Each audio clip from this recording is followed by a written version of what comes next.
നമ്മുടെ ഗിരിജ ടീച്ചർ കുരുമുളക് വളർത്താനായിട്ട് ചെയ്തൊരു കാര്യമാണത്. അതായത് ഓസ് ഇങ്ങനെ വളച്ച് കെട്ടിയിരിക്കുകയാണ്, എന്നിട്ട് ഇങ്ങനെ പോയിട്ട് ഇങ്ങനെ ചെയ്തിരിക്കുകയാണ്. അപ്പോൾ ഇതിൻ്റെ പ്രത്യേകത എന്താണെന്ന് വെച്ചാൽ താഴത്ത് നിന്നായാലും നമുക്ക് പൊട്ടിക്കാം അല്ലേ ടീച്ചറെ?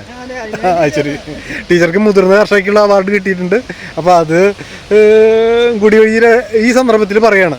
ഇത്തരത്തിൽ ഇത് നമുക്കും ഒരു അനുവർത്തിക്കാവുന്ന കാര്യമാണ്. പലരും കുരുമുളക് പടർത്തുക അടയ്ക്കാരത്തിലും ഒക്കെയാണ്, അത് ഉയർന്നു പോവുകയും ചെയ്യും, പൊട്ടിക്കാനൊക്കെ ബുദ്ധിമുട്ടൊക്കെ ഉണ്ട്. പക്ഷേ ഈ ഒരു എളുപ്പമാർഗം ഇവിടെ ശ്രദ്ധിക്കുക. നല്ല രസമായിട്ട്